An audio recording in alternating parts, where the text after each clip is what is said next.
Hello everyone, back tuning into today's second video. We're going to have a look at the weather for the next week to 10 days. For today's second video, that's going to take us around the 17th of January, and we'll be able to extend out beyond that the extended GFS ensembles and the extended GFS and ECM ensembles, of course, running to the next couple of weeks. Have a look at CFSV2 at the end of the video, which gets us into the beginning of February. That's for the next 4 weeks, of course. Very mild day out there today. What is turning out to be a very mild month and a very mild winter. So we'll start off with this. I saw this tweet posted yesterday on Twitter by our good friend Marco Patagna, media advisor and senior operational meteorologist with the UK Met Office. The tweet reads, "Amazing to see such a prolonged period of strongly positive #AO index as forecast by GFS ensembles, and 6 weeks or more with a positive #NAO2.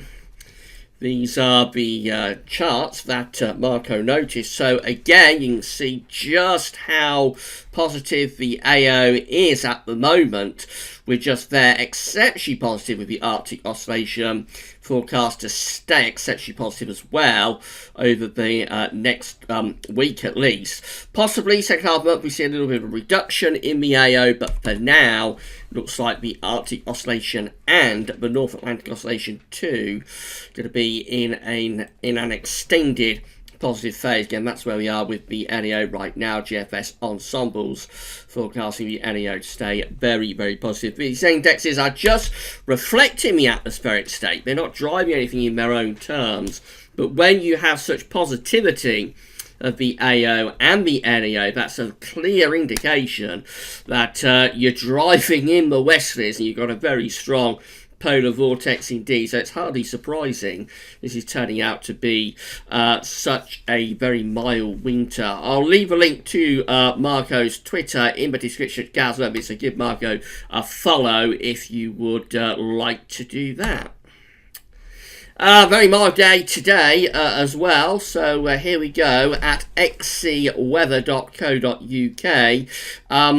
We can see that, again, very mild conditions. We've got 14 degrees sparking off there across many parts of Scotland and Northern Ireland. I did see a few minutes ago it's up to 15 degrees. One weather station somewhere in Northern Ireland, possibly that one, or maybe it was that one just there, or let's try this one. It might have been that one. But anyway, one of those stations in Northern Ireland around there on that sort of northern coast were at 15 degrees a few minutes ago. It's just refreshed and gone back down to 14. Also got 14 flashing away there at Kinloss and 13 at Lossiemouth.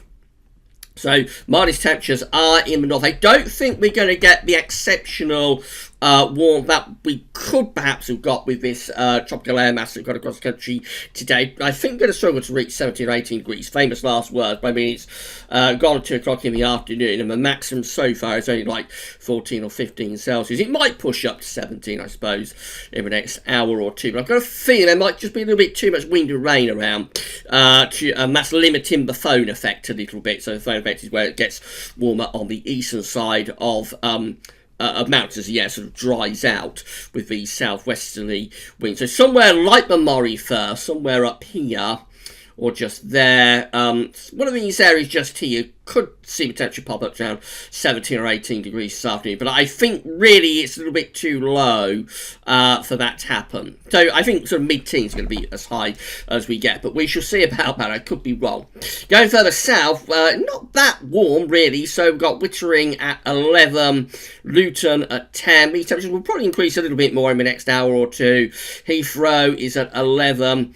Also got Oxford at 10. Birmingham's at 11. So it's around 9, 10, 11. 12 degrees across England and Wales. The highest temperatures are clearly in the far northwest. I think we will see those temperatures lifting up a little bit more down across England and Wales. Again, probably going to around 13 or 14 degrees by the end of the afternoon. So it is a very mild day out there. We may not get records, although tonight is going to be very mild for some parts of the country as well. Also very wet and windy today, so take care if you're off out and about in that wind and rain. Of course, it's only going to increase the centering temperature further. So the CT currently standing at 7.0 there. Latest from Hadley. Provisional up to yesterday, the 6th of January. That's 3.4 degrees above average. So it really has been exceptionally mild first week to January. And this is set to continue. These mild temperatures are set to continue for the time being as well. We talked about this in a video recently. The highest centering temperature for January. This is the CET page at Gaz Weathers, by the way, showing every month's centering temperature back to 1659.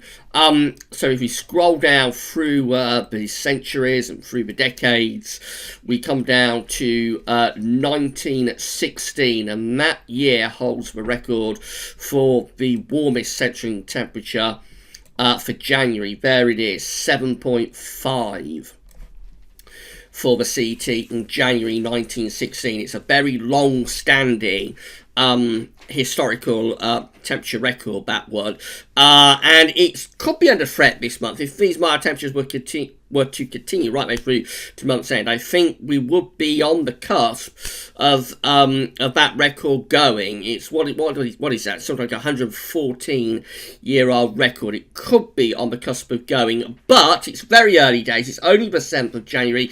It will only take like 4 or 5 days of high pressure dominated weather with frosty nights at any point through this month to probably stop that record from going, and that's of course the reason why it's lasted so very long. It only takes 3 or 4 frosty nights, and any chance of beating January 1916 will be out of the window. So at the moment it looks like that record could be under threat, but it's really early days in the month. We've got another 3 weeks to go. At any point we could build in some higher pressure. Coming down to more recent years, so the last time we had an exceptionally mild January was actually in 2008. So it's been a little while since we had an exceptionally mild January, back with a CT at 6.6. And the one before it was even milder, January 2007, with a CT of 7.0. Only half a degree off that 1916 record in 2007. So that really was an exceptionally mild January indeed. More recently, where we had a cold January in 2010, of course, another pretty chilly January in 2013. That one had some snow.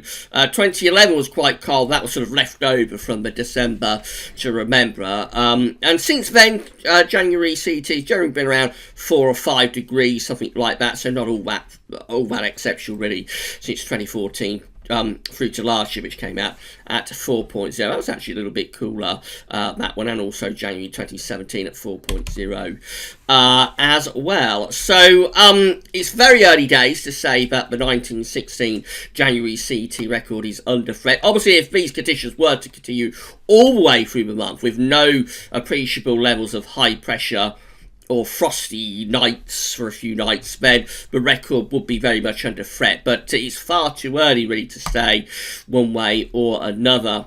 Talking of January 1916, it's quite interesting what happened through that month and winter. So this is New Year's Day, 1916. You see we're bringing in those mild west-south-westerly winds. We're at westcentral.d really with the here with the archive. So I'll run you through some of the charts here. And yes, 3rd of January we're in that long effect southwesterly. This is a feature of these very mild months where you get these high pressure set up around France and Spain with low pressure up to the north. We pump in the west-south-westerlies sort of continuously, just a conveyor belt of continuous southwesterlies. As we run through the month here, you'll see that we get a little bit of a cooler snap there, but then very quickly we're back into those west-southwesterly winds once again. Slightly cooler for the north on that day, 10th of January, and then we have a go at putting down a bit of a northerly there on the 13th.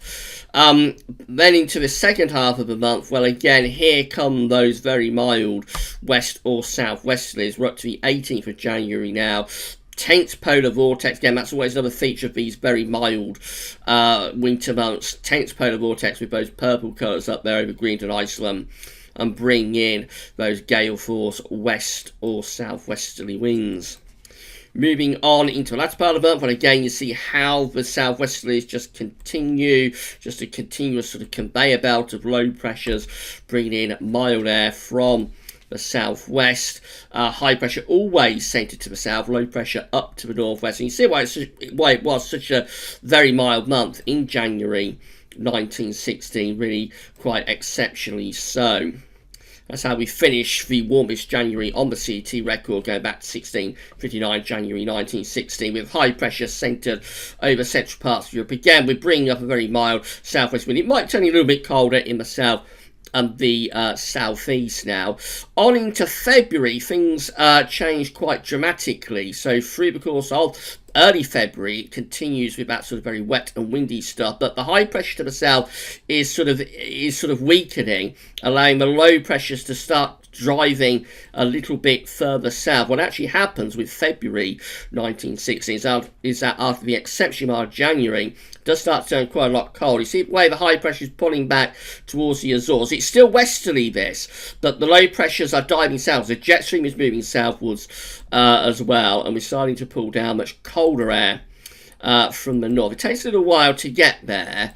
We still try to maintain the January 1916 pattern, but very gradually over time we see the low pressures diving further and further south, the jet stream lining up northwest to southeast, and then we get a proper cold spell setting up at the end of February 1916. As the high pressure pulls out to the west, we start to dig down those northerly winds, and so after such a very mild January, February turns much colder, winds turning into the east. Look at this, how quickly it can change. Just in a few days, we've gone from very mild west-southwesterlies to much colder easterlies as high pressure sets up over the north of the country, as the upper air temperatures for this day, 23rd of February 1916, with those easy winds certainly cold enough for snow. And there's quite a lot of snow around at the end of February 1916 as well, from those easy winds and from the areas of low pressure. So it just goes to show how things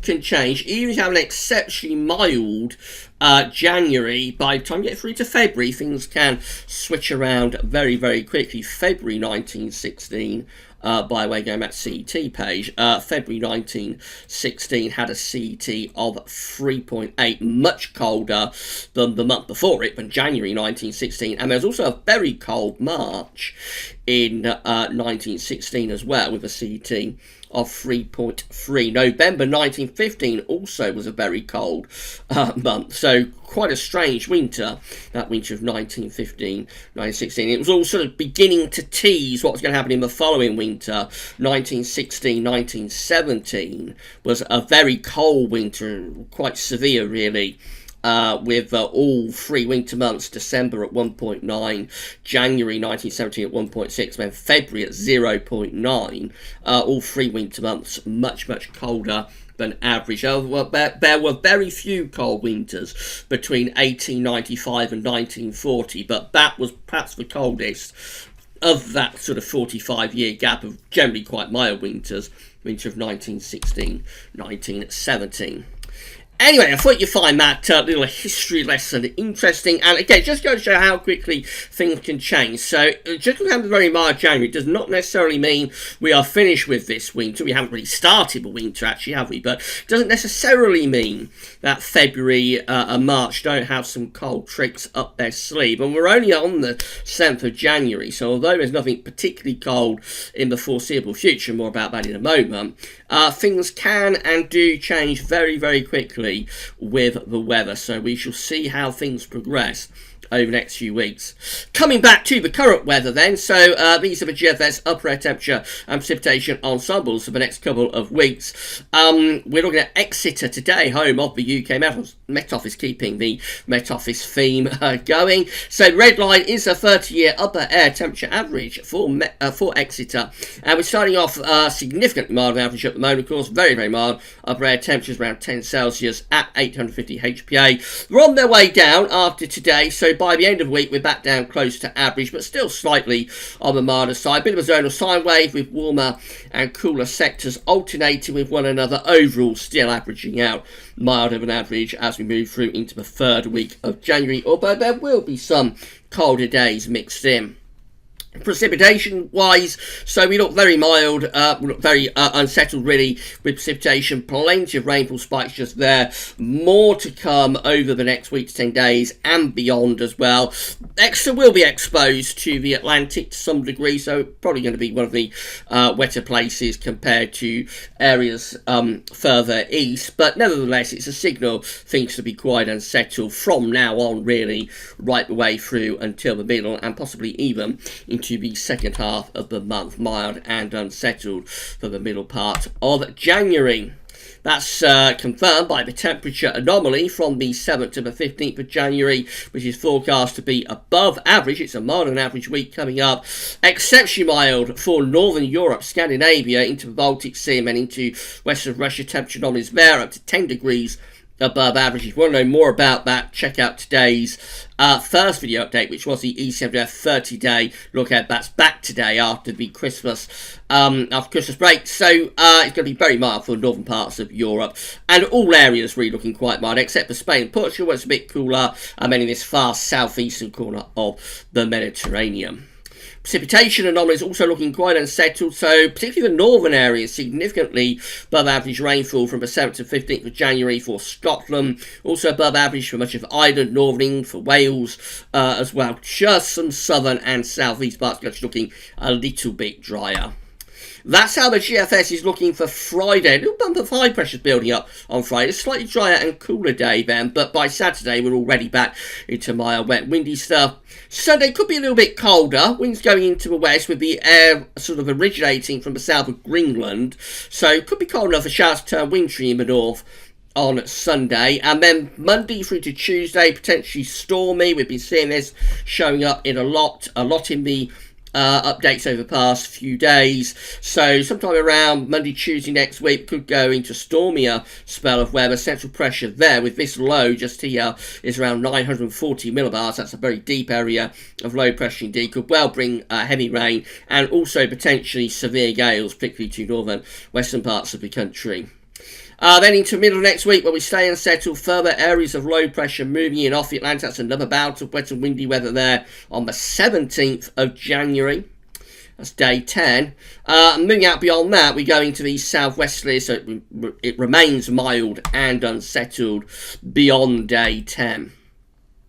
Just in the very extended range, the GFS does change the pattern a little bit, starts to build some higher pressure out to the west, some slightly cooler air coming in from the northwest. It does eventually finish up with this high pressure sitting over top of the country, just an intense area of high pressure, 1,050 millibars, right over top of the country. If that comes off, we can forget the January CT record going. That record from 1916 would be safe, because that high pressure would produce overnight frost. As the upper air temperatures there, you see we are quite cold with the upper air temperatures, but even on the surface it will be even colder than that. So if that was to come off, if it was to get a ridge building at any point through this January, then that will completely scupper the chance of getting a beat in that January 1916 record. That high pressure will deliver several cold and frosty nights, and that would allow the central temperature to absolutely plummet quite quickly. So any high pressure building across the country, we can forget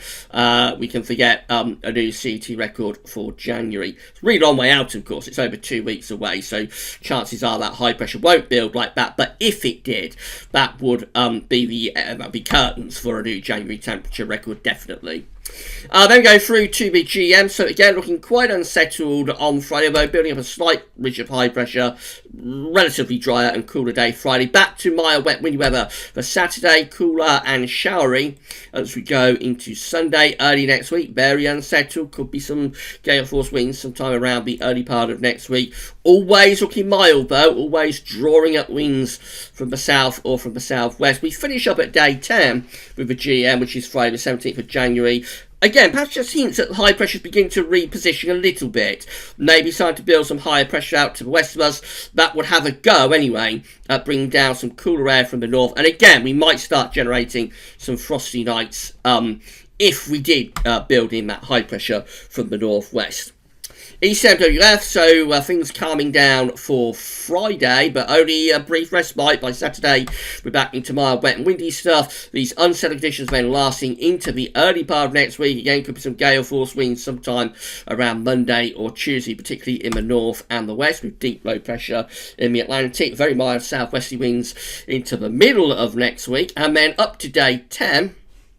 That's how we're looking. So still mild up to day 10. The low pressures perhaps just losing some of their intensity. So we might be starting to see a few hints of some pressure rises. I wouldn't necessarily say high pressure at this point, but by day 10 we might just be seeing a few hints of somewhat higher pressure beginning to develop, pressure beginning to lift up a little bit, perhaps, especially over to our south and east. But up to this point, up to day 10, the ECM is still mild. This is the precipitation forecast based on that ECM run from tameteo.com. So wet in the north, in particular today, through to tomorrow. That rain gets out of the way, but more rain coming back in across England and Wales by the end of tomorrow, turning very wet across England and Wales. A little bit of snow mixed in with that over Welsh mountains, you'll notice. And as that rain pushes northwards, the ECM actually shows some quite heavy snow for southern parts of Scotland. It does overdo the snow forecast, so snow won't be as widespread as this, but maybe somewhere like Southern Uplands, Pennines, there might be some sleet or wet snow. Excuse me, tomorrow, on Thursday I should say. Then through to Friday, things calm down, it turns drier, but only briefly. Over the weekend, we're back to very unsettled conditions with wet weather spreading south and eastwards, leaving us by Sunday with wintry showers in the north and west. Next week, again, more unsettled weather, more areas of low pressure, bringing further bouts of heavy rain as well. A bit of a suggestion of some snow there for Ireland, perhaps, on the 15th of January. And then moving up towards day 10, so then it begins to go a little bit dry. That's how things look at day 10. Some rain threatening the south, but overall slightly dry as pressure is beginning to rise a bit. It's certainly going to be unsettled through the middle part of January. This is the option that's on the table within the ECM ensembles today for day 10, which is the 17th of January. From the Icelandic Met Office, 51 out of 51 members of the ECM ensembles, that's 100%, including the control and the operational run, look like this at day 10. They have above average heights to the east and below average heights out to the west, and so we look relatively changeable. But perhaps the high pressure to the east just allowing more southern eastern parts of the country to dry out, and still generally you would say mild up to that point with winds from the south or southwest. 2 weeks time though, these are the options that we've got. This gets us to the 22nd of January, perhaps hints of a change in the weather pattern. So we see that we've got 27 members of the ECM ensembles by the 22nd of January, building up some high pressure to the east-northeast, taking the high pressure up towards Scandinavia then, and potentially bringing in an easterly wind. So that would be quite chilly at the very least, could be quite cold.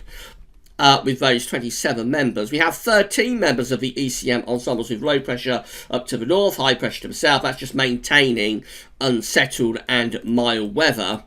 And then 11 have high pressure right over top of the country. That would be in line with what the GFS 6 o'clock run was showing. And at the very least, that would give us a chance of frost and fog there. And as I say, any high pressure that builds over the country, or particularly, of course, if it gets itself to Scandinavia, that is going to start to drop the temperature significantly, and will do so quite quickly if we start getting a run of frosty nights going. So that's why I'm saying it's far too early to say that January 1916 CET record is under threat, really. It's much too early in the month to be able to say that. Finally, the CFS V2. So these are 500 millibar heights broken down into week periods. The first week period takes us from the 7th through to the 13th of January. The coming week looks unsettled with high pressure to the south and low pressure to the north. Also very mild as well, bringing in the wind from the west or from the southwest too. Week 2 is the 14th to 20th of January. The high pressure then centres somewhere sort of Denmark, low countries, low pressure pushed out into the Atlantic.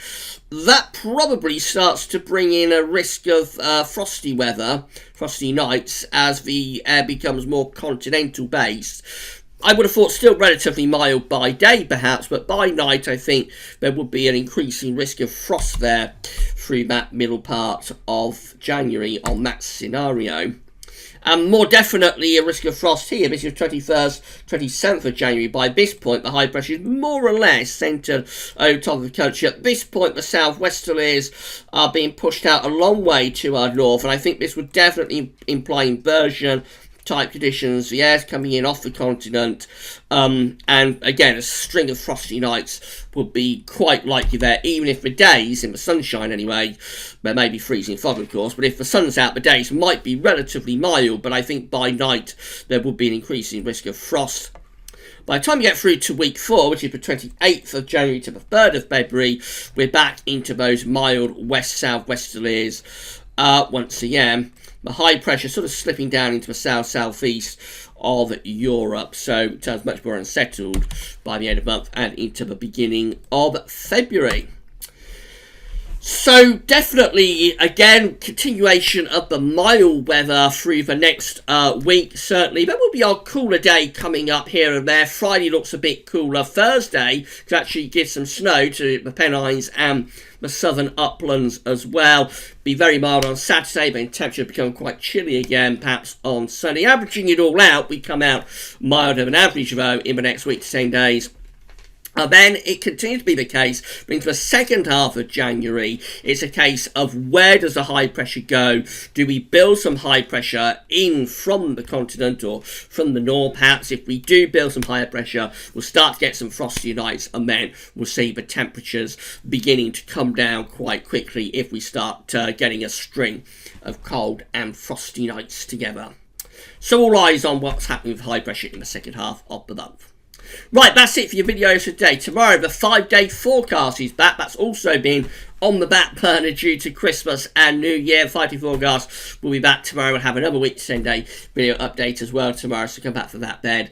That's all for now, though, and thanks for watching.